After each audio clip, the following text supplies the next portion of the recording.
Hello friends, welcome back to study mania. इस video में हम लोग ज्ञान बिंदु जीएस एकेडमी के द्वारा शुरू किए गए बिहार दरोगा मेंस का प्रैक्टिस सेट नंबर 10 को डिस्कस करने वाले हैं। और पिछले वीडियो में हम लोगों ने प्रैक्टिस सेट नंबर 9 तक ऑलरेडी डिस्कस कर लिया है। शुरू करते हैं। यह सेट जो है डबल स्टार सीरीज का है, ज्ञान बिंदु जीएस एकेडमी का। देखिए 10 नंबर सेट का पहला क्वेश्चन देखते हैं। पहला क्वेश्चन है, निम्नलिखित कथनों पर विचार कीजिए और इसमें बताना है कौन सा कथन सही दिया गया है। सबसे पहला कथन है कि सकल राष्ट्रीय उत्पाद में बाह्य ऋण पर ब्याज शामिल नहीं है। देखिए सकल राष्ट्रीय उत्पाद जो होता है इसमें बाह्य ऋण पर ब्याज शामिल होता है, इसलिए यह गलत हो जाएगा। दूसरा कथन है साधन या उत्पादन लागत पर। देखिए साधन या उत्पादन लागत पर राष्ट्रीय आय में अप्रत्यक्ष करों को छोड़ करके सब्सिडी को शामिल किया जाता है, जो कि सही दिया गया है। और तीसरा है जो मूल्य ह्रास होता है, मूल्य ह्रास की समायोजित गणना यानी सबको मिला करके जो गणना होती है उसके करने के बाद में शेष बचने वाला सकल घरेलू उत्पाद ही निवल घरेलू उत्पाद है, यह भी सही दिया गया है। यहाँ पे कथन 2 और 3 जो है सही है, ऑप्शन सी हमारा राइट आंसर है। देखिए बात करते हैं सकल घरेलू उत्पाद का यानी जीडीपी का। तो जीडीपी क्या होता है? जीडीपी देखिए एक वर्ष की अवधि के दौरान में एक देश की सीमा के भीतर जो उत्पादित सभी अंतिम वस्तु होते हैं और सेवा, उसी के मूल्य को हम लोग जीडीपी कहते हैं। और एक होता है एनडीपी। एनडीपी का मतलब होता है निवल घरेलू उत्पाद। इसमें क्या होता है, एनडीपी जो होता है जीडीपी की गणना के बाद में जो मूल्य ह्रास होता है यानी जो हानि होती है उसका जो मूल्य समायोजित करने के बाद में जो प्राप्त होता है उसी जीडीपी को हम लोग क्या बोलते हैं, एनडीपी बोलते हैं। यानी कहने का मतलब सीधे तौर पर हो जाएगा कि जो एनडीपी होता है, एनडीपी का मतलब क्या होता है, जीडीपी माइनस जो मूल्य ह्रास होता है उसको घटा देंगे तो हमें एनडीपी प्राप्त हो जाएगा यानी निवल घरेलू उत्पाद प्राप्त हो जाएगा। नेक्स्ट है अगला क्वेश्चन देखते हैं, क्वेश्चन नंबर 2। दूसरा क्वेश्चन है, यहाँ पे स्टेटमेंट दिया गया है, बताना है कौन सा कथन सही दिया गया है और कौन सा गलत है। सबसे पहले क्या दिया गया है, कथन 1 है 1000 ग्राम जल में मौजूद नमक की मात्रा को लवणता कहते हैं। देखिए पहला कथन हमारा सही हो जाएगा कि 1000 ग्राम जल में मौजूद नमक की जो मात्रा होती है इसी को हम लोग लवणता बोलते हैं। और दूसरा कथन है महासागर की औसत लवणता 35 ग्राम प्रति 1000 ग्राम है, यह भी सही दिया गया है। तीसरा कथन है इसराइल के मृत सागर में 340 ग्राम प्रति लीटर लवणता होती है। देखिए यह जो है सही दिया गया है कि इसराइल के जो मृत सागर है इसराइल में, वहां पे 340 ग्राम प्रति लीटर लवणता होती है, यह भी सही दिया गया है। पूछा गया कौन सा कथन सही है, तो यहाँ पे जो हमारा कथन 1 दिया गया है, 1, 2 और 3 तीनों सही दिए गए हैं, ऑप्शन सी हमारा राइट आंसर हो जाएगा। और साथ ही ध्यान देंगे तुर्की में एक है वन झील। वन झील तुर्की का जो वन झील है, तुर्की का वन झील, तो तुर्की का वन झील में सर्वाधिक लवणता पाई जाती है। और महासागरों में अधिकांश जो लवण होता है क्या होता है, सोडियम क्लोराइड होता है यानी NaCl होता है। यह क्या होता है, NaCl होता है जिसे हम लोग सोडियम क्लोराइड बोलते हैं। और पृथ्वी की सतह का लगभग 3/4 भाग जो है यह जल से ढका हुआ है, इसको भी ध्यान देंगे। नेक्स्ट है अगले क्वेश्चन पे आते हैं, क्वेश्चन नंबर 3। यहाँ पे कथन और कारण दिया गया है। सबसे पहला कथन है कि भारत के संविधान के तहत में राज्यपाल की विवेकाधीन शक्तियों का दायरा राष्ट्रपति की तुलना में अधिक होता है, अधिक व्यापक होता है, जो कि सही दिया गया है। तो कथन 1 हमारा सही है। और कारण है कि जो संविधान का आर्टिकल है 163, यह राज्यपाल को विशिष्ट परिस्थितियों में मंत्रिपरिषद की सलाह के बिना कार्य करने की अनुमति देता है, जबकि आर्टिकल 74 के तहत जो है राष्ट्रपति के लिए ऐसी स्पष्ट विवेकाधीन जो शब्द होता है इसका प्रयोग नहीं किया गया है। तो यहाँ पे कारण भी सही दिया गया है। तो यहाँ पे ए और आर दोनों सही हो जाएगा और आर ए की सही व्याख्या करता है, इसलिए ऑप्शन 1 हमारा राइट आंसर हो जाएगा। देखिए राज्यपाल के पास में कुछ विशिष्ट संवैधानिक विवेकाधीन शक्तियां होती है, जैसे इसमें क्या होता है आर्टिकल 200। तो जो आर्टिकल 200 है इसमें क्या दिया गया है, इसमें दिया गया है किसी विधेयक को राष्ट्रपति के विचारार्थ रखना, यह होता है राज्यपाल के पास में। एक है आर्टिकल 356। तो आर्टिकल 356 जो होता है, आर्टिकल 356 इसमें क्या होता है, राज्य में राष्ट्रपति शासन के लिए सिफारिश जो करता है यह राज्यपाल ही करता है। और एक होता है असम, मेघालय, त्रिपुरा, मिजोरम जैसे राज्यों में जनजातीय परिषद से संबंधित विशेष जो जिम्मेदारी होती है यह भी राज्यपाल के अंतर्गत आती है। जैसे आर्टिकल 153 में क्या है, राज्यों का राज्यपाल है। तो इस प्रकार से हम लोग देख सकते हैं कि जो राज्यपाल के पास जो शक्तियां होती है कुछ विवेकाधीन होती है, जो कि राष्ट्रपति की तुलना में अधिक होती है। तो यहाँ पे ऑप्शन हमारा ए राइट आंसर हो जाएगा। नेक्स्ट है अगला क्वेश्चन देखते हैं, क्वेश्चन नंबर 4। चौथा क्वेश्चन जो है मैथ्स है, इसके आंसर हमारा ऑप्शन बी हो जाएगा। अगला क्वेश्चन है क्वेश्चन नंबर 5 है, गोलीय दर्पणों द्वारा परिवर्तन के लिए चिन्ह परिपाटी के बारे में निम्नलिखित कथनों पर विचार कीजिए। सबसे पहला कथन है बिंब सदैव दर्पण के बाईं ओर रखा जाता है। इसका अर्थ है कि दर्पण पर बिंब से प्रकाश बाईं ओर आपतित होता है, जो कि सही दिया गया है। पहला कथन हमारा सही हो जाएगा। आगे देखते हैं स्टेटमेंट नंबर 2। दूसरा कथन है कि मूल बिंदु के दाईं ओर मापी गई सभी दूरियां ऋणात्मक मानी जाती है। यह ऋणात्मक नहीं क्या होता है, धनात्मक यानी पॉजिटिव होता है। जबकि मूल बिंदु से बाईं ओर मापी गई सभी दूरियां धनात्मक नहीं, यह क्या होती है, निगेटिव होती है। यह निगेटिव होती है, यह भी गलत हो जाएगा। और तीसरा है कि मुख्य अक्ष के समानांतर सभी दूरियां दर्पण के मुख्य फोकस से मापी जाती है। तीसरा कथन भी गलत है, क्योंकि मुख्य अक्ष के समानांतर में सभी दूरियां जो होती है दर्पण के पोल से मापी जाती है या ध्रुव से मापी जाती है, इसीलिए तीसरा कथन भी गलत हो जाएगा। पूछा गया कितने कथन सही है, तो केवल एक सही है, ऑप्शन एक हमारा राइट आंसर है। नेक्स्ट है, अगला क्वेश्चन देखते हैं, क्वेश्चन नंबर 6। देखिए छठा क्वेश्चन है कि मराठा साम्राज्य के संदर्भ में निम्नलिखित में से कौन सा कथन सही नहीं है, मतलब गलत दिया गया है। सबसे पहला कथन है, अष्टप्रधान शिवाजी की प्रशासनिक सलाह के लिए 8 मंत्रियों की परिषद थी, जो कि सही दिया गया है। और दूसरा कथन है, पानीपत की जो तीसरा युद्ध हुआ था, इसमें मराठा सेना का नेतृत्व रघुनाथ राव ने किया था। देखिए तीसरा कथन जो है गलत है, यही हमारा आंसर हो जाएगा, क्योंकि जो पानीपत का तीसरा युद्ध हुआ था, इसमें मराठा का सेनापति कौन बना था, सदाशिव भाऊ बने थे, सदाशिव भाऊ बने थे।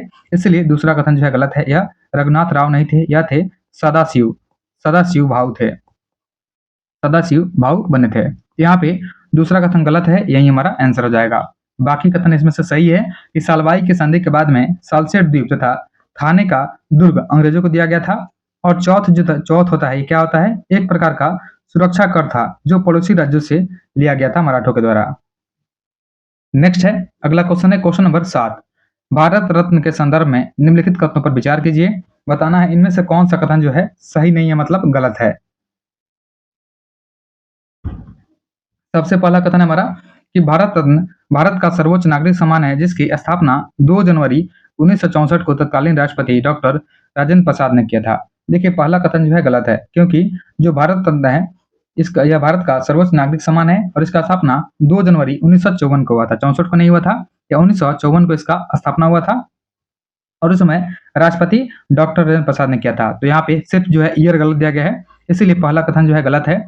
दूसरा कथन है, भारत रत्न पाने वाली पहली महिला इंदिरा गांधी 1978 में बनी थी। देखिए दूसरा कथन भी गलत है, क्योंकि भारत रत्न पाने वाली पहली महिला इंदिरा गांधी 1971 में थी, 78 में नहीं, इनको दिया गया था, इन्हीं को दिया गया, लेकिन 1971 में दिया गया है, इसलिए दूसरा कथन भी गलत है।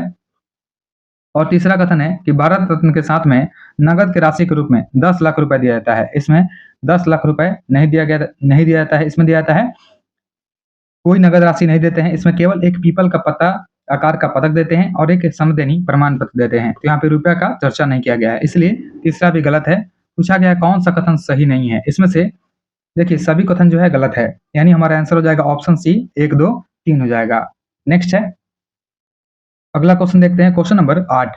8वां क्वेश्चन है कि सिकंदर के आक्रमण के से संबंधित निम्नलिखित कथनों पर विचार करें। सबसे पहला कथन है कि यूनानियों को भारत की विशाल धन संपदा के बारे में फारसियों से पता चला था। देखिए पहला कथन जो है सही है कि यूनानियों को भारत की विशाल धन संपदा के बारे में पता चला था फारसियों से। और दूसरा कथन है कि सिकंदर ने 326 ईसा पूर्व के आसपास में भारत पर अटैक किया था। दूसरा कथन भी सही है। तीसरा कथन क्या है कि सिकंदर ने मगध पर विजय हासिल किया था। देखिए सिकंदर ने मगध पर विजय हासिल नहीं किया था, यह तीसरा कथन जो है गलत है। और चौथा है, तक्षशिला और पोरस के शासक सिकंदर से बहादुरी से लड़े थे। तो तक्षशिला और पोरस के शासक जो थे यह सिकंदर से बहादुरी से लड़े थे। देखिए तीसरा चौथा कथन जो है यह गलत हो जाएगा, क्योंकि यहाँ पे दिया गया है कि तक्षशिला और पोरस के शासक सिकंदर से बहादुरी से लड़े थे। यहाँ पे तक्षशिला नहीं रहेगा, यहाँ पे क्या हो जाएगा, सिर्फ ये तक्षशिला का राजा आम्बी हो जाएगा। इन्होंने सिकंदर के सामने क्या किया था, आत्मसमर्पण किया था। जो तक्षशिला के राजा रहे थे जिनका नाम था आम्बी, इन्होंने सिकंदर के सामने आत्मसमर्पण किया था, लेकिन पोरस लड़े थे, इसलिए चौथा कथन भी गलत है। तो यहाँ पे कथन 1 और 2 सही दिया गया है, 1 और 2 ऑप्शन सी हमारा राइट आंसर है। नेक्स्ट है, अगला क्वेश्चन देखते हैं, क्वेश्चन नंबर 9। निम्नलिखित में से कौन असत्य है यानी गलत है। सबसे पहला कथन है कि नाजीवाद और फांसीवाद का सिद्धांत राष्ट्र के गौरव और शक्ति पर बल देता था। तो पहला कथन जो है यह सही दिया गया है। दूसरा कथन है, जापान ने 1930 ईस्वी में चीन पर आक्रमण करके मंचूरिया पर नियंत्रण कर लिया था। देखिए दूसरा कथन जो है गलत है, यही हमारा आंसर हो जाएगा। यह कथन जो है गलत है, क्योंकि जापान ने 1931 में, 30 में नहीं, 1931 में चीन पर अटैक करके इसने मंचूरिया पर अधिकार किया था, इसलिए ऑप्शन बी हमारा राइट आंसर है। बाकी ऑप्शन इसमें सही है कि 1938 ईस्वी के म्यूनिक समझौता के तहत में इंग्लैंड और फ्रांस ने हिटलर के सुडेटनलैंड पर अधिकार को मान्यता दिया था। यहाँ पे तीसरा भी सही दिया गया है। नेक्स्ट है, अगला क्वेश्चन है क्वेश्चन नंबर 10। देखिए 10 नंबर क्वेश्चन जो है यह रीजनिंग दिया गया है। इसका आंसर क्या हो जाएगा? 10 का आंसर हमारा ऑप्शन सी हो जाएगा, 625 हो जाएगा। यहाँ पे किया क्या गया है? यहाँ पे 2 का पावर 4 किया गया है। 2 का पावर 4 क्या होता है? 2 का पावर 4 क्या होता है? 16। तो यहाँ पे लिखा गया है 2 के पावर 4 16 लिखा गया है। और फिर से 4 का पावर 4 जो होता है ये क्या होता है? तो 4 के पावर 4 जो होता है 256 होता है। इसी प्रकार से आगे भी लिखा गया है। तो सबसे पहले 1 के पावर 4 किया गया है। तो 1 के पावर 4 करेंगे तो क्या हो जाएगा? 1 हो जाएगा। तो 1 के पावर 4 का मतलब क्या हो जाएगा? 1 हो जाएगा। तो 1 का पावर 4 मतलब 1 है और यहाँ पे 3 का पावर 4 मतलब 81 हो जाएगा। अल्टरनेट करके लिखा गया है। इसी प्रकार से आगे हम लोग देखेंगे तो आगे जो 5 का पावर 4 जो होगा यही लिखा जाएगा क्योंकि 4 का पावर 4 तो होता है 256। तो 5 का पावर 4 क्या हो जाएगा? क्या हो जाएगा? 625। तो यहाँ पे 625 ऑप्शन सी में है। ऑप्शन सी हमारा राइट आंसर है। नेक्स्ट है, अगला क्वेश्चन है, निम्नलिखित में से कौन सा सही सुमेलित नहीं है मतलब गलत दिया गया है? सबसे पहला कथन है पैरेन्काइमा ऊतक। देखिए पैरेन्काइमा ऊतक जो होता है क्या होता है? या पौधों में भोजन को संचित करता है पैरेन्काइमा ऊतक। तो पहला कथन जो है यह सही दिया गया है। स्टेटमेंट नंबर 1 हमारा सही हो जाएगा। उसके बाद में दूसरा है कोलेनकाइमा। कोलेनकाइमा क्या करता है? कोलेनकाइमा जो होता है पौधों को लचीला बनाता है। यहाँ पे दूसरा जो है गलत है। उसके बाद में तीसरा क्या है? एस्कलेरेन्काइमा। एस्कलेरेन्काइमा जो होता है पौधों को कठोर बनाता है यानी हार्ड बनाता है। ये इसका मिलान भी गलत दिया गया है, इसलिए केवल एक सही दिया गया है यानी केवल एक सही हो जाएगा। लेकिन पूछा गया है कौन सा सही सुमेलित नहीं है, तो यहाँ पे 2 और 3 जो है सही सुमेलित नहीं है। ऑप्शन सी हमारा राइट आंसर है। नेक्स्ट है, अगला क्वेश्चन देखते हैं, क्वेश्चन नंबर 12। देखिए 12 नंबर क्वेश्चन है कि जवाहरलाल नेहरू के किस भाषण को भाग्य भाग्यवधु से चिर प्रतीक्षित भेंट यानी ट्राइस्ट विथ डेस्टिनी के नाम से जाना जाता है? तो यह जानते हैं कि नेहरू के द्वारा 14 से 15 अगस्त 1947 के बीच में जो मध्य रात्रि को दिया गया भाषण था, इसी को हम लोग बोलते हैं tryst tryst with destiny. Option B हमारा राइट आंसर है। जवाहरलाल नेहरू के द्वारा जो है इस समय में स्वतंत्रता की घोषणा किया गया था और जवाहरलाल नेहरू ने यह भाषण संविधान सभा यानी दिल्ली में दिया था। नेक्स्ट है, अगला क्वेश्चन है क्वेश्चन नंबर 13। कोपेन के अनुसार उत्तरी बिहार की जलवायु किस प्रकार की है? तो कोपेन के अनुसार जो है उत्तरी बिहार का जलवायु हो जाएगा CWG प्रकार का हो जाएगा। तो CWG ऑप्शन 1 में है। ऑप्शन 1 हमारा राइट आंसर है। देखिए दक्षिणी बिहार का बोलेंगे तो दक्षिणी बिहार का क्या होता है? AW होता है दक्षिणी बिहार का। दक्षिणी बिहार का जो जलवायु हो जाएगा यह कोपेन के अनुसार AW हो जाएगा और उत्तरी बिहार का CWG हो जाएगा। इन दोनों को ध्यान रखेंगे। नेक्स्ट है, अगला क्वेश्चन है क्वेश्चन नंबर 14। देखिए 14 नंबर क्वेश्चन है कि निम्नलिखित में से कौन सा एक एंटीवायरस है? इसमें से एंटीवायरस कौन सा है इसका चयन करना है। तो इसमें से एंटीवायरस कौन सा हो जाएगा? देखिए एंटीवायरस इसमें से हो जाएगा डॉक्टर वेब। डॉक्टर वेब जो है यह हो जाएगा एंटीवायरस। तो ऑप्शन सी हमारा राइट आंसर है क्योंकि डॉक्टर वेब जो है एक एंटीवायरस सॉफ्टवेयर है जिसे रूसी कंपनी डॉक्टर वेब के द्वारा बनाया गया है और यह कंप्यूटर और अन्य उपकरणों को वायरस, मैलवेयर और अन्य साइबर खतरों से बचाने के लिए उपयोग होता है। तो यहाँ पे ऑप्शन सी हमारा राइट आंसर है। नेक्स्ट है, अगला क्वेश्चन है क्वेश्चन नंबर 15 है 17वां ब्रिक्स शिखर सम्मेलन 2025 के संबंध में सत्य कथन का चुनाव करना है, कौन सा सही दिया गया है? सबसे पहला कथन है कि इसका आयोजन रियो डी जेनेरियो ब्राजील में हुआ था। देखिए पहला कथन हमारा सही है कि 17वां ब्रिक्स शिखर सम्मेलन 2025 हुआ था रियो डी जेनेरियो ब्राजील में। दूसरा कथन है इसमें ब्रिक्स के नवीनतम पूर्ण सदस्य के रूप में इंडोनेशिया ने भाग लिया था, यह भी सही है। और तीसरा है इसका मुख्य विषय क्या था? अधिक समावेशी और टिकाऊ शासन के लिए वैश्विक दक्षिण सहयोग को मजबूत बनाना, यह भी सही दिया गया है। यहाँ पे कथन 1, 2 और 3 तीनों सही दिए गए हैं। तो ऑप्शन सी हमारा राइट आंसर है। 1, 2, 3 सभी सही दिए गए हैं। नेक्स्ट है, अगला क्वेश्चन है क्वेश्चन नंबर 16। देखिए 16 नंबर क्वेश्चन जो है यह मैथ्स है, इसका आंसर ऑप्शन 1 हो जाएगा। उसके बाद में है क्वेश्चन नंबर 17। देखिए 17 नंबर क्वेश्चन है कि 10 ग्राम हाइड्रोजन को ऑक्सीजन की उपस्थिति में पूर्ण जलाने पर कितने ग्राम H2O यानी जल बनेगा? देखिए सबसे पहले हम लोग देखेंगे कि जब हम लोग मिलाएंगे जलाएंगे साथ में तो क्या हो जाएगा? ये हो जाएगा हाइड्रोजन हो जाएगा और साथ में क्या हो जाएगा? ऑक्सीजन। इसको हम लोग 2 मोल लेंगे, दोनों का 2 मोल लेंगे हाइड्रोजन का और 1 लेंगे ऑक्सीजन का, तो यह बन जाएगा 2H2O बन जाएगा। यानी जहाँ पे हाइड्रोजन है ये कितना हो जाएगा? 4 ग्राम और ऑक्सीजन हो जाएगा 32 ग्राम हो जाएगा और यह मिल करके 36 ग्राम, यानी यह इक्वेशन जो है परिपूर्ण है। यहाँ पे कहने का मतलब है कि 4 ग्राम हाइड्रोजन को जलाने पर क्या होता है? 36 ग्राम हाइड्रोजन H2O बनता है। 36 ग्राम हाइड्रोजन बनता है, 36 ग्राम क्या बनता है? H2O बनता है। यहाँ पूछा गया है कि 10 ग्राम हाइड्रोजन को जलाना है, तो 10 ग्राम को जलाएंगे तो क्या हो जाएगा? यह 2.5 गुना है। 10 ग्राम यानी यह 2.5 गुना है। तो 10 ग्राम अगर हाइड्रोजन को जलाएंगे तो यहाँ पे 2.5 गुना करेंगे 36 का 2.5 गुना, तो 36 का 2.5 गुना क्या हो जाएगा, ये हो जाएगा 90 ग्राम, यानी 90 ग्राम बनेगा। यहाँ पे 90 ग्राम ऑप्शन बी में है, ऑप्शन बी हमारा राइट आंसर है। नेक्स्ट है, अगला क्वेश्चन देखते हैं, क्वेश्चन नंबर 18। 18 नंबर क्वेश्चन है, किस वर्ष अनुसूचित जाति एवं जनजाति यानी अत्याचार निवारण अधिनियम पारित किया गया था? तो यह पारित किया गया था 1989 में, ऑप्शन सी हमारा राइट आंसर है। और यह कानून जो है अनुसूचित जातियों और अनुसूचित जनजातियों के सदस्यों के विरुद्ध में होने वाले अत्याचारों और अपराधों को रोकने के लिए बनाया गया था।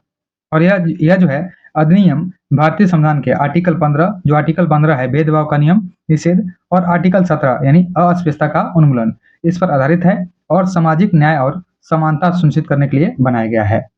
नेक्स्ट है, अगला क्वेश्चन देखते हैं, क्वेश्चन नंबर 19।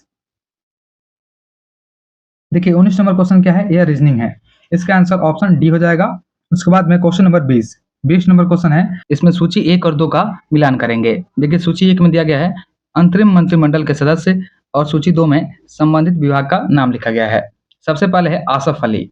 तो आसफ अली जो थे, यह क्या थे, आसफ अली यह रहे थे रेलवे एवं परिवहन विभाग के से संबंधित थे आसफ अली, इनका मिलान 4 हो जाएगा।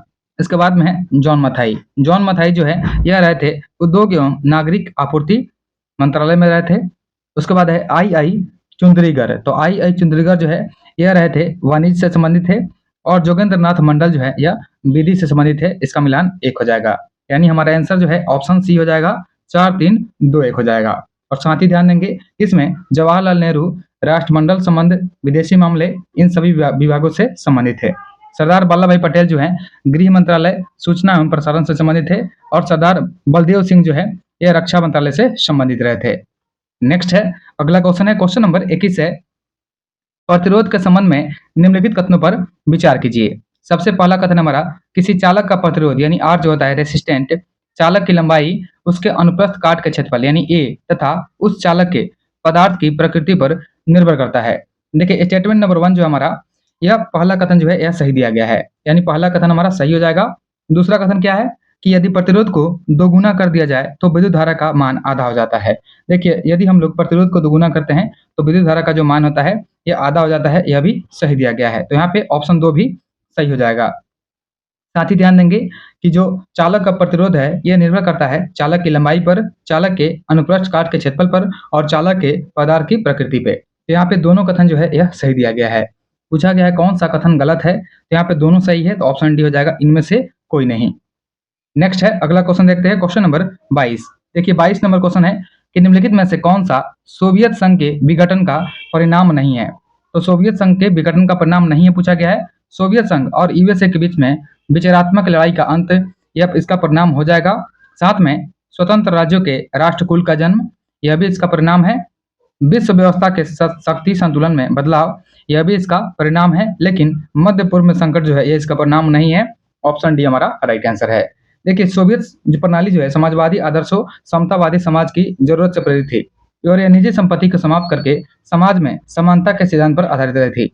और 1980 के दशक में मिखाइल गोर्बाचेव जो थे सोवियत संघ के कम्युनिस्ट पार्टी के महासचिव बने, जो सोवियत संघ के लोकतांत्रिकरण की 2 नीति अपनाई गई थी, जिसमें एक था पेरेस्ट्रोइका जो कि आर्थिक और राजनीतिक पुनर्गठन से संबंधित रही थी, और एक था ग्लासनोस्त जो कि अभिव्यक्ति की स्वतंत्रता से संबंधित रही थी। नेक्स्ट है, अगला क्वेश्चन है, क्वेश्चन नंबर 23। एक अतिथि से रेशमा का परिचय कराते हुए, देखिए जो है रीजनिंग है, इसका आंसर ऑप्शन डी हो जाएगा, भांजी। नेक्स्ट है, अगला क्वेश्चन है कि जब कोई अंतरिक्ष यात्री चांद पर जाते हैं तो वे विशेष रूप से सुरक्षित हवा से भरी हुई अंतरिक्ष पोशाक क्यों पहनते हैं। इसका कारण क्या होता है, इसका कारण होता है वायु दाब की कमी से बचने के लिए। ऑप्शन बी हमारा राइट आंसर है, क्योंकि चांद पर जो है वायुमंडल नहीं है और वहां पे वायु दाब भी नहीं होगा। और चांद पर वायु दाब की कमी के कारण चांद पर जाने वाले अंतरिक्ष यात्री जो है विशेष रूप से सुरक्षित हवा से भरी हुई अंतरिक्ष पोशाक न पहने तो अंतरिक्ष यात्रियों के शरीर पर विपरीत बल लगने के कारण उनकी जो रक्त शिराएं होती है फूट सकती है, जिससे अंतरिक्ष यात्री के रक्त स्रावित हो सकते हैं। इसलिए जब वे चांद पर जाते हैं तो विशेष रूप से सुरक्षित हवा से भरी हुई अंतरिक्ष पोशाक पहनते हैं। नेक्स्ट है, अगला क्वेश्चन है, क्वेश्चन नंबर 25। देखिए 25 नंबर क्वेश्चन क्या है, यहाँ पे सूची 1 और 2 का मिलान करना है। सबसे पहले सूची 1 में हुमायूं द्वारा लड़ा गया युद्ध है और सूची 2 में ईयर दिया गया है कब लड़ा गया था। सबसे पहले क्या है, सरहिंद का युद्ध। तो हुमायूं ने लड़ा था सरहिंद का युद्ध, यह कब लड़ा था, 1555 में हुमायूं ने 1555 में सरहिंद का युद्ध लड़ा था, इसको ध्यान देंगे। इसका मिलान हमारा 3 हो जाएगा। उसके बाद में अगला है बिलग्राम का युद्ध। बिलग्राम का जो युद्ध हुआ था यह लड़ा गया था 1540 में। 1540 में बिलग्राम का युद्ध हुआ था। उसके बाद है दोहरिया का युद्ध। दोहरिया का युद्ध हुआ था 1532 में हुआ था और चौसा का युद्ध 1539 में हुआ था। यानी हमारा आंसर जो है ऑप्शन यह 3, 2, 1, 4 ऑप्शन बी हो जाएगा। ऑप्शन बी हमारा राइट आंसर है। और साथ ही ध्यान देंगे कि 1533 ईस्वी में हुमायूं ने दीन पनाह नामक एक नगर का भी स्थापना किया था। तो इसको भी ध्यान देंगे। अगर पूछा जाए दीन पनाह नामक नगर जो है यह कौन बसाया था, तो हुमायूं ने 1533 में बसाया था। नेक्स्ट है अगला क्वेश्चन है, क्वेश्चन नंबर 26 है। निम्नलिखित कथनों पर विचार कीजिए। सबसे पहला कथन हमारा कि घोंघे का कवच इसका बाह्य कंकाल कहलाता है, परंतु यह अस्थियों का नहीं बना होता है। देखिए पहला कथन जो है यह सही है। दूसरा कथन है घोंघे के पेशीय पाद चलने में उनकी सहायता करते हैं, यह भी सही है। और तीसरा है केंचुओं में गति शरीर की पेशियों के बारी बारी से विस्तारण एवं संकुचन से होती है, यह भी सही दिया गया है। यहाँ पे तीनों कथन जो है सही है। पूछा गया है कौन सा कथन असत्य है यानी गलत है। यहाँ पे कोई भी गलत नहीं है, ऑप्शन डी हो जाएगा, इनमें से कोई नहीं। नेक्स्ट है अगला क्वेश्चन है, क्वेश्चन नंबर 27 है। निम्नलिखित कथनों पर विचार कीजिए तथा नीचे दिए गए कूट की सहायता से उत्तर का चयन कीजिए। सबसे पहला कथन है हमारा कि भारतीय राष्ट्रीय अंतरिक्ष अनुसंधान समिति का गठन 1969 में प्रसिद्ध अंतरिक्ष वैज्ञानिक डॉक्टर विक्रम साराभाई की अध्यक्षता में किया गया था। देखिए पहला कथन जो है यह गलत दिया गया है, क्योंकि भारतीय राष्ट्रीय अंतरिक्ष अनुसंधान समिति का जो गठन है यह किया गया था 1962 में, 1969 में नहीं, यह किया गया था 1962 में किया गया था। और प्रसिद्ध अंतरिक्ष यात्री डॉक्टर विक्रम साराभाई की अध्यक्षता में किया गया था। यहाँ पे सिर्फ ईयर जो है गलत है, यह 1962 हो जाएगा, इसलिए पहला कथन जो है हमारा गलत हो जाएगा। दूसरा कथन है कि भारतीय अंतरिक्ष अनुसंधान संगठन यानी इसरो का स्थापना 1962 में किया गया था। देखिए यह भी स्टेटमेंट जो है गलत है, क्योंकि इसरो का स्थापना जो है यह किया गया था 15 अगस्त 1969 को इसरो का स्थापना किया गया था, इसलिए दूसरा कथन भी गलत है। और तीसरा कथन क्या है हमारा कि चंद्रमा तल पर सफलतापूर्वक उतरने वाला पहला अंतरिक्ष यान लूना 9 है। देखिए तीसरा कथन जो है यह सही है, तो ऑप्शन 3 जो है हमारा सही दिया गया है। यहाँ पूछा गया कौन सा कथन सत्य है, केवल 3 सही है, ऑप्शन सी हमारा राइट आंसर है। नेक्स्ट है अगला क्वेश्चन है, क्वेश्चन नंबर 28 है। सीताराम पांडे के संस्मरणों का अंग्रेजी में अनुवाद किसने किया और इसे फ्रॉम सिपॉय टू सूबेदार के नाम से प्रकाशित करवाया था? तो यह करवाया था नॉर्गेट ने। ऑप्शन बी हमारा राइट आंसर है। देखिए सीताराम पांडे के संस्मरणों का अंग्रेजी में अनुवाद जो है नॉर्गेट ने फ्रॉम सिपॉय टू सूबेदार के नाम से प्रकाशित करवाया। और सीताराम पांडे को 1812 में बंगाल नेटिव आर्मी में एक सिपाही के तौर पर भर्ती किया गया था। नेक्स्ट है अगला क्वेश्चन है, क्वेश्चन नंबर 29। देखिए 29 नंबर जो है यह रीजनिंग है, इसका आंसर ऑप्शन डी हो जाएगा। उसके बाद में है क्वेश्चन नंबर 30 नंबर जो क्वेश्चन है इसका आंसर ऑप्शन बी हो जाएगा, 0.2 मीटर पर सेकंड स्क्वायर। नेक्स्ट है अगला क्वेश्चन है, क्वेश्चन नंबर 31। 31 नंबर क्वेश्चन है, सर्वोच्च न्यायालय के द्वारा किस वाद में मासिक धर्म स्वच्छता का अधिकार को अनुच्छेद 21 के तहत में जीवन का अधिकार यानी मूल अधिकार माना गया है? तो यह माना गया है जया ठाकुर बनाम भारत संघ मामले में। देखिए हम लोग ऑप्शन देख लेते हैं। यह माना गया है जया ठाकुर बनाम भारत संघ मामले में, तो ऑप्शन 1 हमारा राइट आंसर है। देखिए न्यायालय ने जया ठाकुर वाद में सभी राज्यों को यह आदेश दिया है कि कक्षा 6 से 12 तक की जो सभी लड़कियां हैं उनको मुफ्त में सैनिटरी पैड तथा हर स्कूल में लड़कियों के लिए कार्यात्मक शौचालय का निर्माण होगा। और अमर जैन बनाम जो भारत संघवाद है, अमर जैन बनाम भारत संघवाद, इसमें क्या किया गया था? इसमें आर्टिकल 21 के तहत जो है डिजिटल पहुंच के अधिकार को मूल अधिकार माना गया है। उसके बाद है विकास कुमार बनाम भारत संघ। तो विकास कुमार बनाम भारत संघवाद जो है इसमें न्यायालय ने स्पष्ट किया है कि दिव्यांगों के लिए आवास का अधिकार अनुच्छेद 14, 16 तथा 21 के तहत में एक मूल अधिकार है। और एक है विशाखा गाइडलाइंस का विस्तार। देखिए विशाखा गाइडलाइंस का विस्तार जो है यह हुआ था विशाखा बनाम राजस्थान राज्य, जो कि 1997 में हुआ था। ये 1997 में हुआ था और कार्यस्थल पर यौन सुरक्षा का एक मौलिक अधिकार जो है यह विशाखा गाइडलाइंस विस्तार में दिया गया था। नेक्स्ट है अगला क्वेश्चन है, क्वेश्चन नंबर 32। यह मैथ्स है, इसका आंसर ऑप्शन सी हो जाएगा। उसके बाद में है क्वेश्चन नंबर 33। मिर्च में लाल रंग की उपस्थिति किसके कारण होती है? तो मिर्च में जो कैप्सेथिन होता है इसके कारण लाल रंग होता है मिर्च का। ऑप्शन डी हमारा राइट आंसर हो जाएगा। इसको बोलते हैं कैप्सेंथिन। कैप्सेंथिन के कारण जो है मिर्च का रंग लाल होता है। और साथ ही ध्यान देंगे कि प्रमुख जो रंग या कड़वाहट होता है इसका कारण क्या होता है। जैसे मूली में जो तीखापन होता है, तो मूली में जो तीखापन होता है यह होता है आइसोसाइनिन के द्वारा।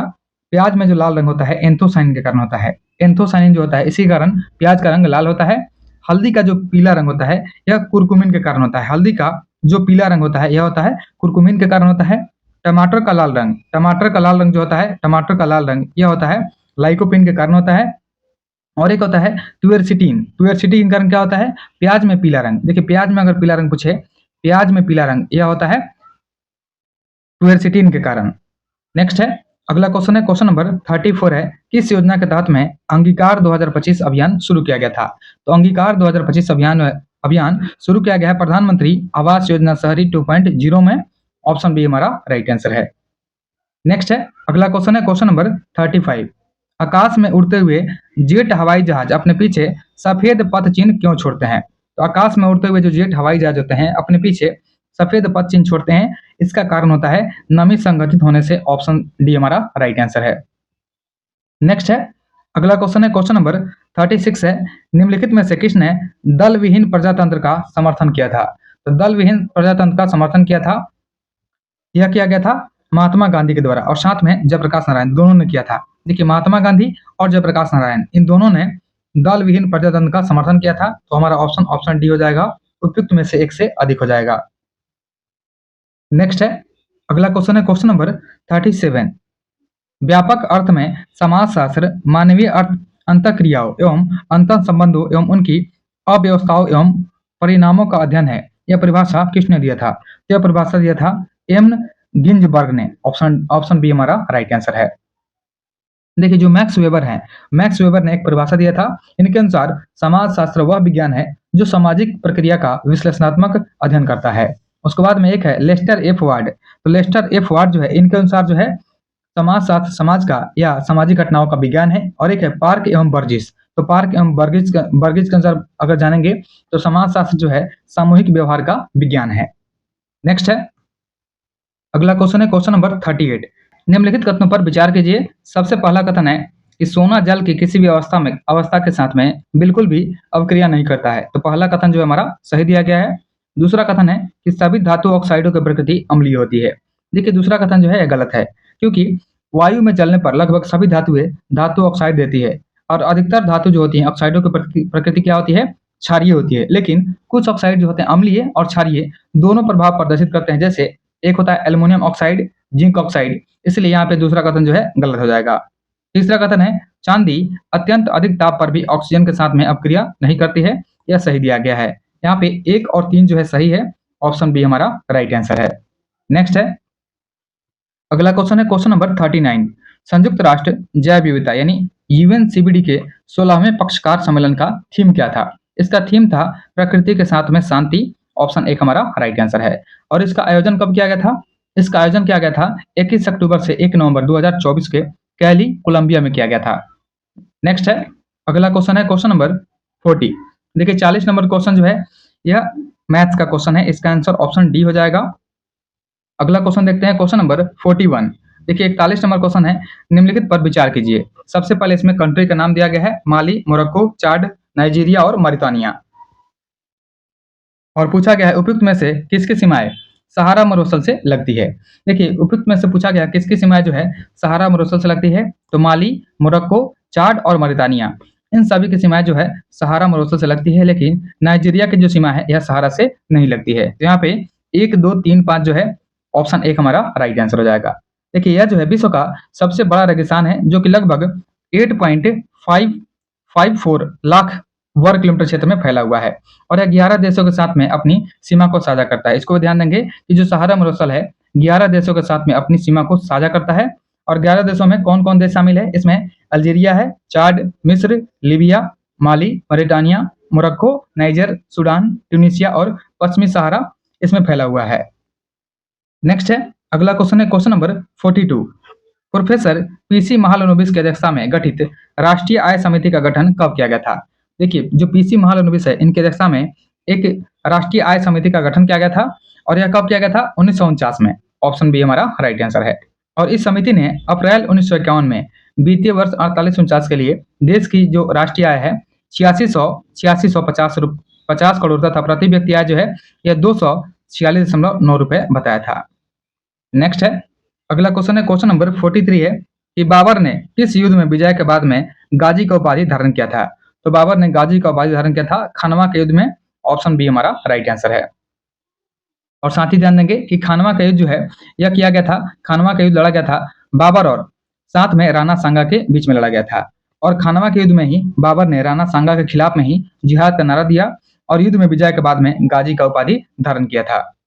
नेक्स्ट है, अगला क्वेश्चन है क्वेश्चन नंबर 44। 44 नंबर क्वेश्चन है, किस शैवाल से आयोडीन की प्राप्ति होती है? देखिए आयोडीन की जो प्राप्ति होती है यह होती है लेमनेरिया से। ऑप्शन बी हमारा राइट आंसर है। और आयोडीन की प्राप्ति जो होती है यह समुद्री शैवाल लेमनेरिया से होती है, यानी लेमनेरिया जो है यह समुद्री शैवाल है।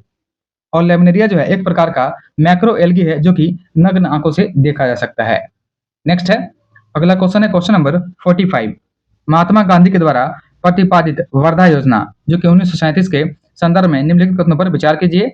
सबसे पहला कथन है हमारा, देखिए सबसे पहला कथन है, इस योजना को नई तालीम या बुनियादी शिक्षा के नाम से जाना जाता है, जो कि सही दिया गया है। पहला कथन हमारा सही हो जाएगा। दूसरा कथन क्या है, इस योजना में 4 वर्ष से लेकर के 14 वर्ष की आयु के बच्चों के लिए निःशुल्क एवं अनिवार्य शिक्षा का प्रस्ताव था। देखिए दूसरा कथन जो है यह गलत है। इसमें क्या है, 7 वर्ष तक के बच्चों के लिए, यहाँ पे 4 वर्ष नहीं, मात्र 7 वर्ष तक के बच्चों के लिए जो है निःशुल्क और अनिवार्य शिक्षा का प्रस्ताव था, इसलिए दूसरा कथन जो है गलत है। और तीसरा कथन है, शिक्षा का माध्यम मातृभाषा होनी चाहिए, यह इसमें शामिल था। और योजना का मूलभूत सिद्धांत हस्त उत्पादक कार्य था, यह भी इसमें शामिल था। तो यहाँ पे 1, 3, 4 जो है हमारा आंसर है। ऑप्शन बी हमारा राइट आंसर हो जाएगा। अगला क्वेश्चन है क्वेश्चन नंबर 46। निम्नलिखित में से कौन सा युग्म सही सुमेलित नहीं है, मतलब गलत है? सबसे पहला क्या है, मौलिक चट्टान, इसके बाद में रूपांतरित चट्टान का नाम दिया गया है। तो सबसे पहला क्या है, चूना पत्थर। देखिए चूना पत्थर जो होता है इसका रूपांतरण संगमरमर में होता है, लेकिन यहाँ पे क्या दिया गया है, बालू का पत्थर। यह गलत है क्योंकि चूना पत्थर का रूपांतरण जो होता है यह संगमरमर होता है, यह होता है संगमरमर। इसीलिए पहला कथन जो है गलत है, यही हमारा आंसर हो जाएगा। बाकी इसमें सही है, ग्रेनाइट का रूपांतरण नीस में होता है, बेसाल्ट का रूपांतरण सिस्ट में होता है और गैब्रो का रूपांतरण जो है यह सर्पेंटाइन में होता है। नेक्स्ट है, अगला क्वेश्चन है क्वेश्चन नंबर 47। इसका आंसर हमारा ऑप्शन डी हो जाएगा।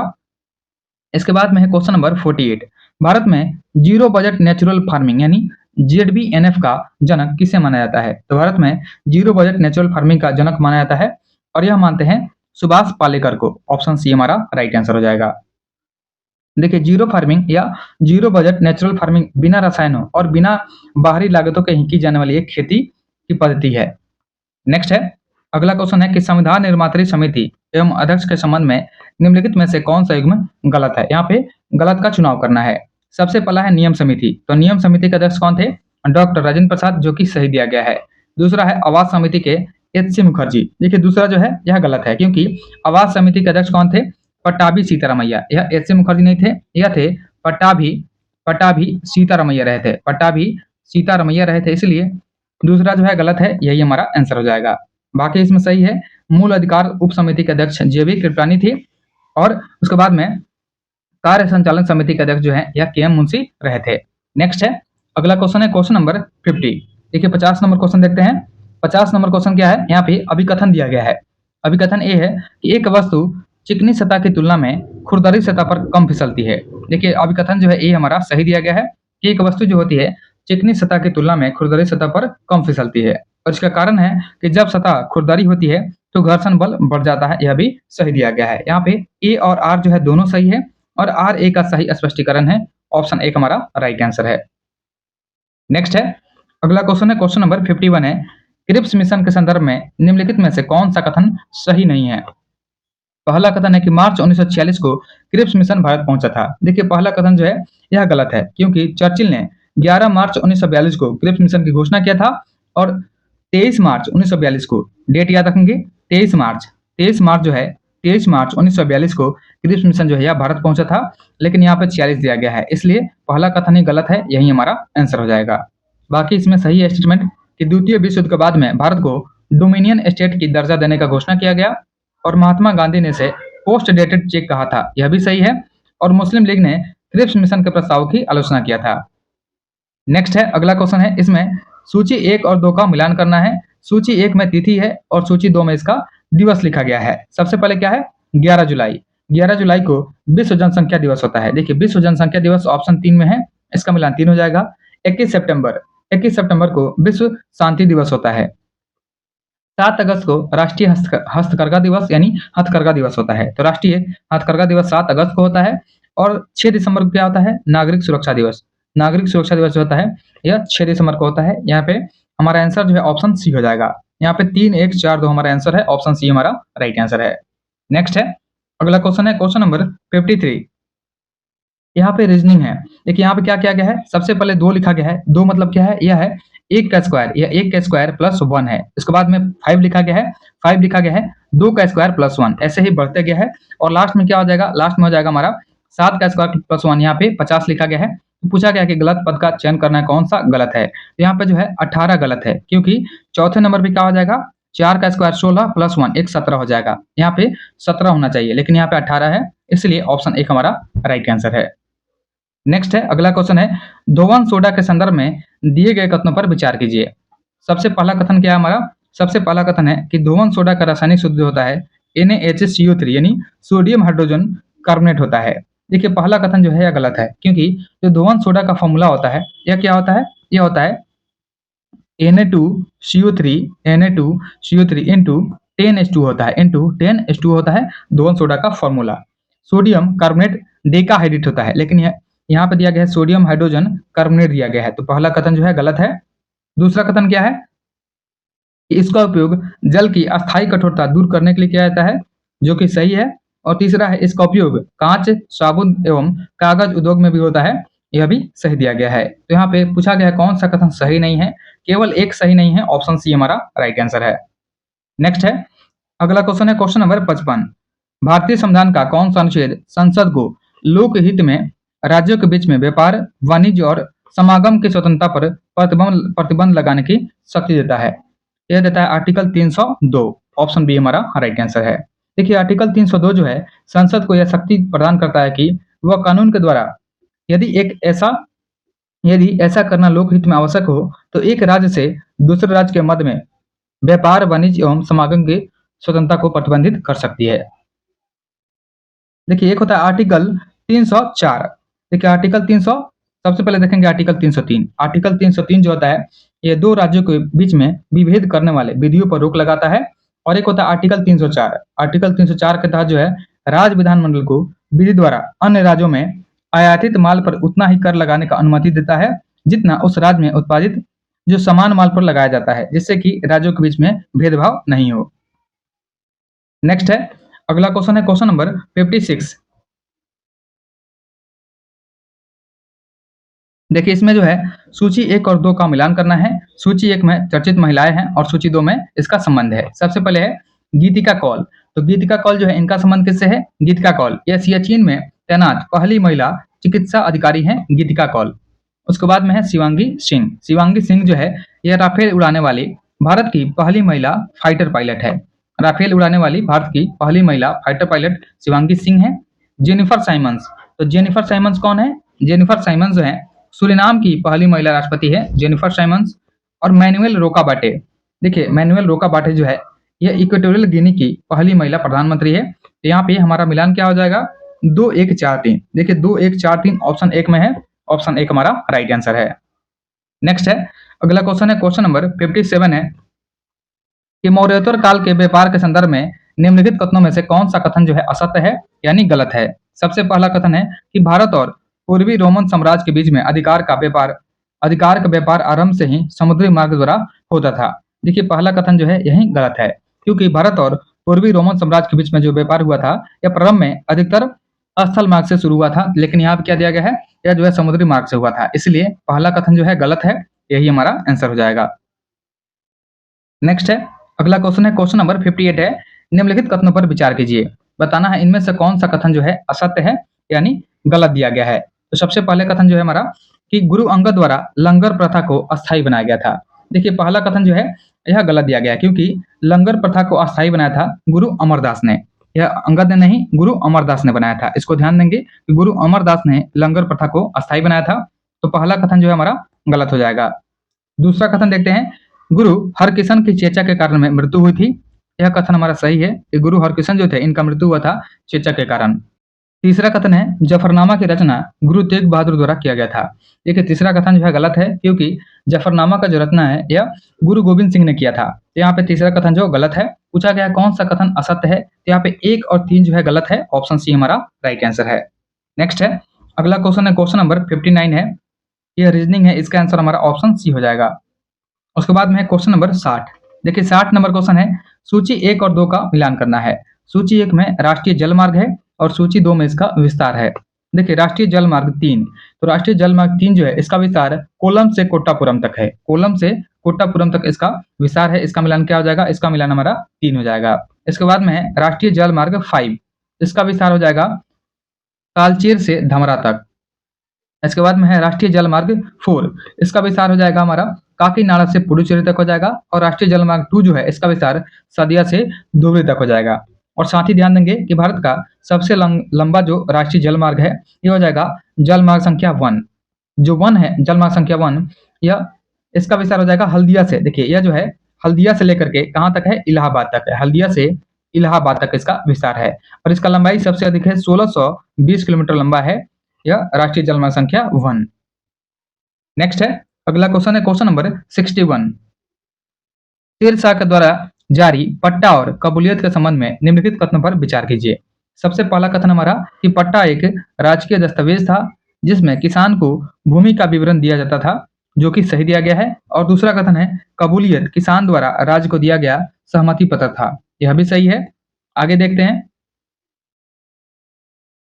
तीसरा कथन है कि इन व्यवस्थाओं का उद्देश्य किसानों को शोषण से बचाना था, जो कि सही दिया गया है। यहाँ पे तीनों कथन जो है सही है, ऑप्शन डी हो जाएगा, सभी कथन सही दिए गए हैं।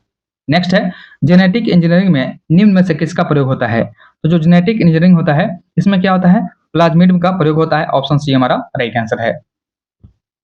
देखिए जो प्लाज्मिड होता है यह जीवाणु कोशिकाओं में पाए जाने वाले छोटे गोलाकार डीएनए अणु होते हैं, जो गुणसूत्र डीएनए से स्वतंत्र रूप से प्रतिकृति यानी रेप्लिकेट बना सकते हैं। नेक्स्ट है, अगला क्वेश्चन है क्वेश्चन नंबर 63 है कि दक्षिण एशियाई मुक्त व्यापार क्षेत्र समझौते यानी साफ्टा पर हस्ताक्षर किस वर्ष हुआ और यह समझौता किस वर्ष लागू हुआ था। देखिए जो साफ्टा पर जो समझौता हुआ है यह हुआ है 2004 में हस्ताक्षर हुआ तथा 2006 में प्रभावी हुआ है। ऑप्शन 1 हमारा राइट आंसर है। देखिए जो दक्षेस है यानी सार्क के सदस्यों में 2004 में दक्षिण एशियाई मुक्त व्यापार समझौते यानी जो साफ्टा है इस पर दस्तखत हुए थे। और साफ्टा का जो पूरा उद्देश्य है पूरे दक्षिण एशिया के लिए मुक्त व्यापार का क्षेत्र बनाना, और इस समझौते पर 2004 में हस्ताक्षर हुआ था और 1 जनवरी 2006 से यह प्रभावी हुआ था। नेक्स्ट है, अगला क्वेश्चन देखते हैं क्वेश्चन नंबर 64। 64 नंबर क्वेश्चन है पुस्तक मीन कैंप किस व्यक्ति की आत्मकथा है। तो मीन कैंप जो है यह एडोल्फ हिटलर की आत्मकथा है। ऑप्शन बी हमारा राइट आंसर है। देखिए हिटलर का जन्म होता है 20 अप्रैल 1889 को वर्तमान समय में ऑस्ट्रिया यानी ब्रानो में हुआ था। और दूसरा युद्ध के लिए सर्वाधिक जिम्मेदार एडोल्फ हिटलर को माना जाता है। नेक्स्ट है, अगला क्वेश्चन है क्वेश्चन नंबर 65 नंबर क्वेश्चन जो है यह मैथ्स है, इसका आंसर हमारा ऑप्शन सी हो जाएगा। उसके बाद में देखते हैं क्वेश्चन नंबर 66 है, ताम्रपाषाण कालीन संस्कृति के बारे में निम्नलिखित कथनों पर विचार कीजिए और सही उत्तर का चयन कीजिए। सबसे पहला कथन है कि ताम्रपाषाण कालीन लोग मुख्यतः ग्रामीण समुदाय में रहते थे, यह सही दिया गया है। और दूसरा कथन है दायमाबाद जो है कायथा संस्कृति का स्थल है। देखिए दायमाबाद जो है यह कायथा संस्कृति का स्थल नहीं है, दायमाबाद जो है यह जोरवे संस्कृति का स्थल है। ध्यान देंगे यह कायथा नहीं जोरवे का हो जाएगा। दायमाबाद जो है यह जोरवे संस्कृति का स्थल हो जाएगा, इसलिए दूसरा गलत कथन जो है गलत है। पूछा गया कौन सा कथन सत्य है, केवल एक सही है। ऑप्शन 1 हमारा राइट आंसर है। और साथ ही ध्यान देंगे जो कायथा संस्कृति है यह मध्य प्रदेश और राजस्थान के मालवा क्षेत्र में पाई जाने वाली एक ताम्रपाषाण कालीन संस्कृति है। नेक्स्ट है, अगला क्वेश्चन है क्वेश्चन नंबर 67 है, चूने के संबंध में निम्नलिखित कथनों पर विचार करें।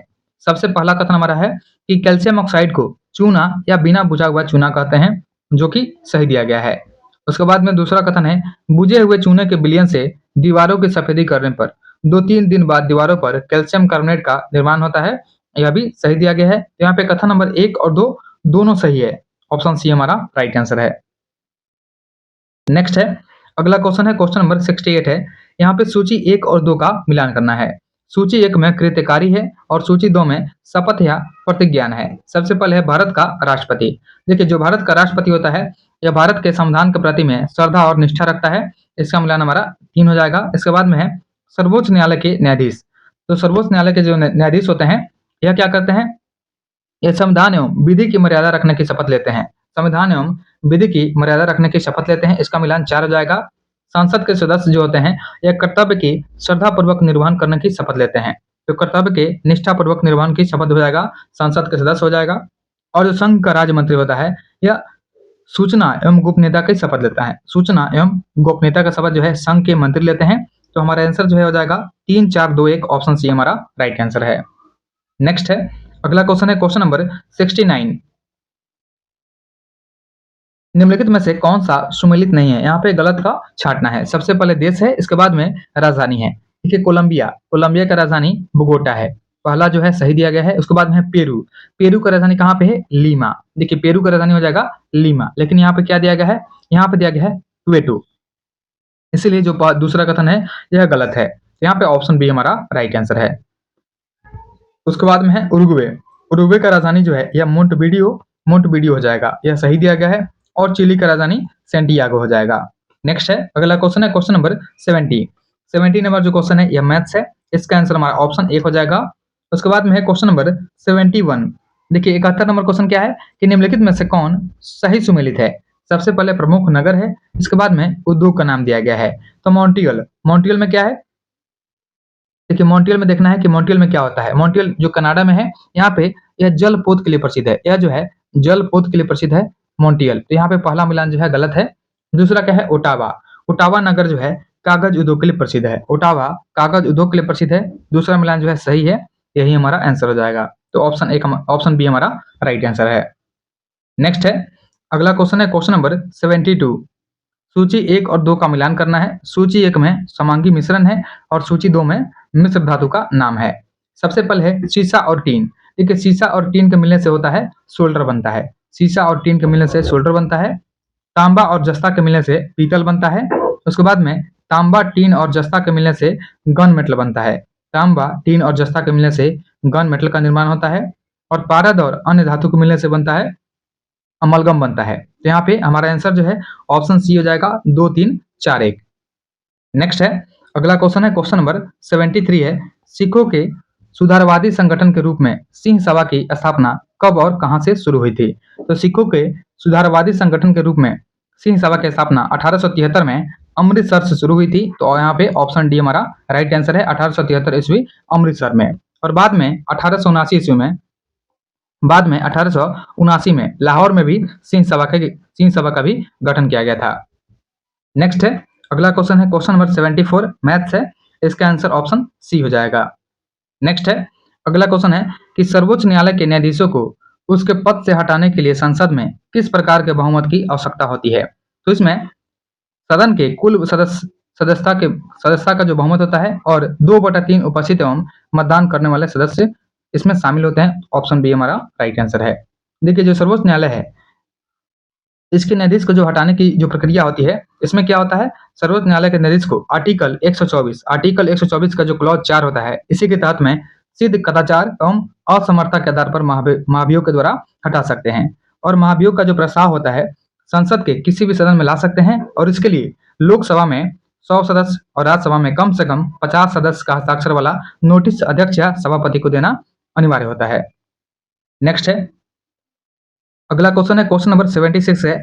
बुलेट प्रूफ जैकेट बनाने के लिए किस रेशे का उपयोग होता है? तो बुलेट प्रूफ जैकेट बनाने में प्रयोग होता है केवलर का। ऑप्शन सी हमारा राइट आंसर है। देखिए केवलर जो होता है यह एक सिंथेटिक फाइबर होता है और इसी का प्रयोग जो है बुलेट प्रूफ जैकेट बनाने में होता है। नेक्स्ट है, अगला क्वेश्चन है क्वेश्चन नंबर 77 है। एक वृत्त का क्षेत्रफल। देखिए यह जो है मैथ्स है, इसका आंसर हमारा ऑप्शन सी हो जाएगा। देखिए इसका आंसर हमारा ऑप्शन सी हो जाएगा। उसके बाद में क्वेश्चन नंबर 78 है। साबुन के संदर्भ में निम्नलिखित कथनों पर विचार कीजिए।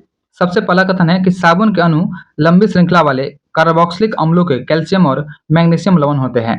देखिए पहला कथन जो है यह गलत है, क्योंकि साबुन के अणु लंबी श्रृंखला वाले कार्बोक्सिलिक अम्लों के सोडियम और पोटेशियम लवण होते हैं। लेकिन यहाँ पे कैल्शियम और पोटेशियम मैग्नीशियम दिया गया है, लेकिन यह होते हैं सोडियम और पोटेशियम, इसीलिए पहला कथन जो है गलत है।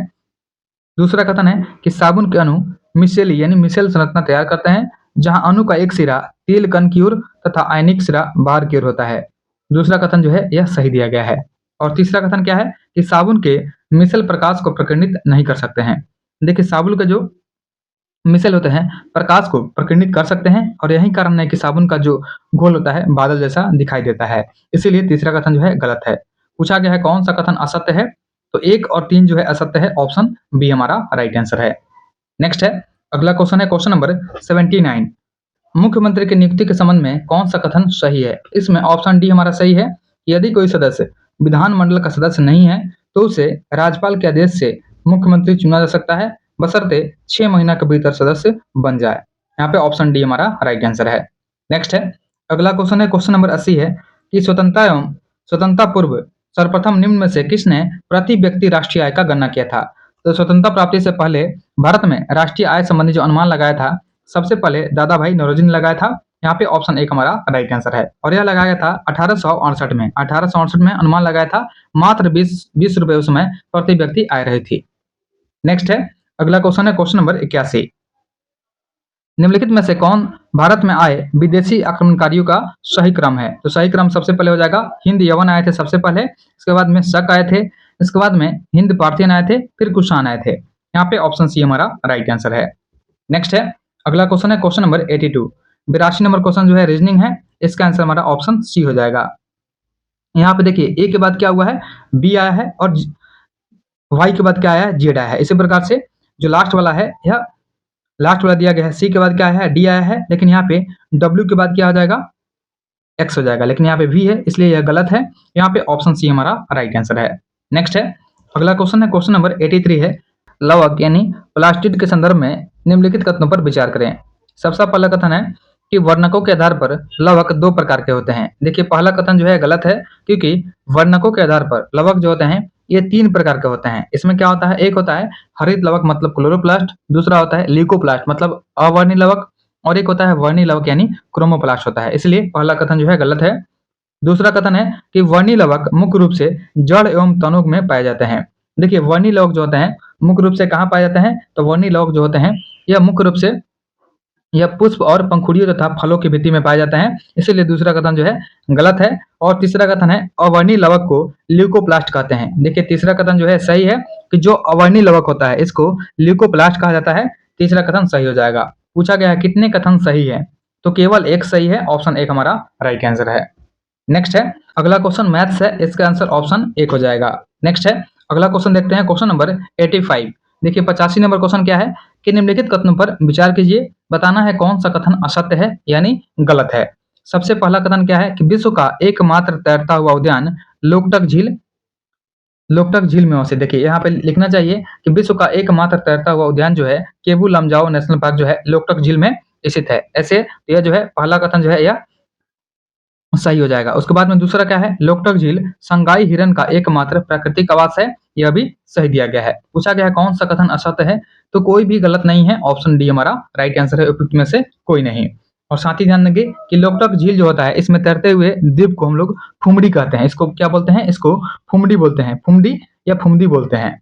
नेक्स्ट है अगला क्वेश्चन है क्वेश्चन नंबर 86 है वैज्ञानिकों का उनके आविष्कार से मिलान करना है। तो जी मार्कोनी जो इन्होंने रेडियो का आविष्कार किया था, जी मार्कोनी ने रेडियो का आविष्कार किया था, जीएल बेयर ने टेलीविजन का आविष्कार किया था, ग्राहम बेल ने टेलीफोन का आविष्कार किया था, और थॉमसन अल्वा एडिसन जो है इन्होंने फोनोग्राफ का आविष्कार किया था। तो हमारा मिलान ऑप्शन 1 हो जाएगा, 2 3 4 1।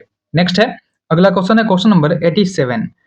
किस वायसराय ने कहा था कि कांग्रेस जनता के उस अल्पसंख्यक वर्ग का प्रतिनिधित्व करती है जिसकी संख्या सूक्ष्म है। यह कहा था लॉर्ड डफरिन ने, ऑप्शन डी हमारा राइट आंसर है।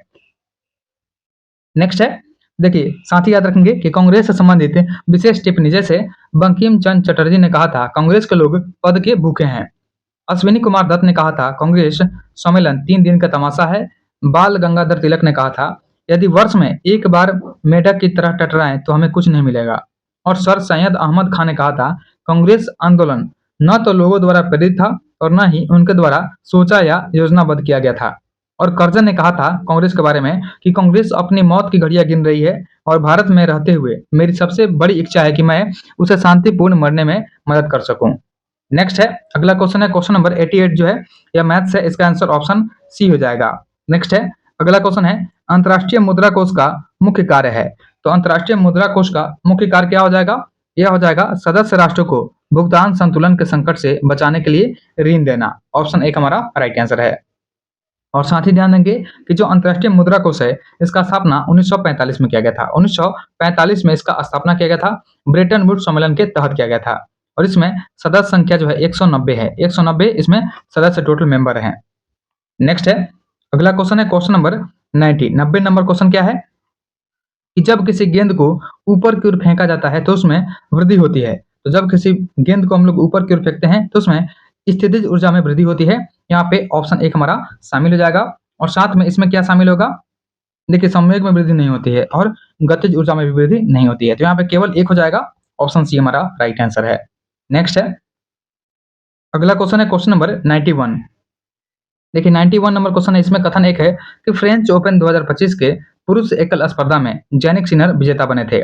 देखिए पहला कथन जो है यह गलत है, क्योंकि जो फ्रेंच ओपन की बात करते हैं तो फ्रेंच ओपन में पुरुष एकल के विजेता कार्लोस अल्काराज रहे थे, जो कि स्पेन के हैं। यहाँ पे जैनिक सिनर नहीं होगा, कार्लोस अल्काराज है। पहला कथन जो है गलत है। दूसरा कथन क्या है? यूएस ओपन 2025 के महिला एकल स्पर्धा में अरेना सबालेंका विजेता बनी, जो अमेरिका की है। देखिए यहाँ पे जो दूसरा कथन है यूएस ओपन का, तो यूएस ओपन 2025 में महिला एकल स्पर्धा जो है, इसमें विजेता कौन बनी थी? अरेना सबालेंका बनी है। यह बात तो सही है, लेकिन यहाँ पे लिखा गया है यह जो है अमेरिका की है। यह कथन गलत है। यह कहाँ की है? यह जो है बेलारूस की है। अरेना सबालेंका जो है यह बेलारूस की है, यही गलत है, इसलिए दूसरा कथन भी गलत है। यहाँ पे दोनों कथन जो है 1 और 2 दोनों असत्य है। ऑप्शन 1 हमारा राइट आंसर है। नेक्स्ट है, अगला क्वेश्चन है क्वेश्चन नंबर 92। इसका आंसर ऑप्शन बी हो जाएगा। उसके बाद में देखते हैं क्वेश्चन नंबर 93। देखिए क्वेश्चन नंबर 93 है, यहाँ पे कथन एक है तारापुर परमाणु विद्युत गृह भारत का पहला परमाणु विद्युत संयंत्र है। देखिए पहला कथन जो है यह सही दिया गया, क्योंकि जो तारापुर परमाणु विद्युत गृह जो है, इसका स्थापना 28 अक्टूबर 1969 को परिचालन में आया था। और यह भारत का सबसे पुराना परमाणु ऊर्जा स्टेशन है, जो कि महाराष्ट्र में है। तो पहला कथन जो हमारा सही दिया गया है। दूसरा है कि यह संयुक्त राज्य अमेरिका की सहायता से स्थापित भारत का पहला परमाणु विद्युत संयंत्र है, यह भी सही दिया गया है। तो नीचे दिए गए कूट का प्रयोग करके सही उत्तर का चयन करना है। क्योंकि यहाँ पे जो है ए और आर दोनों सही है, और आर ए का सही स्पष्टीकरण है। ऑप्शन 1 हमारा राइट आंसर है। नेक्स्ट है, अगला क्वेश्चन है क्वेश्चन नंबर 94 है, आवृत्ति और कालावधि में क्या संबंध है? तो आवृत्ति और कालावधि में क्या संबंध होता है? यह होता है T = 1/μ होता है। आवृत्ति और कालावधि में संबंध यही होता है, T जो होता है बराबर होता है 1/μ का होता है। यानी एक अवधि एक घटना को दोहराने में एक चक्र के समय की जो कालावधि होती है, इसे हम लोग अवधि आवृत्ति का व्युत्क्रम होता है। नेक्स्ट है, अगला क्वेश्चन है क्वेश्चन नंबर 95 है कि केपी नहर भारत के किन 2 राज्यों को जोड़ती है? देखिए केपी नहर जो है आंध्र प्रदेश और तमिलनाडु को जोड़ती है। ऑप्शन सी हमारा राइट आंसर है।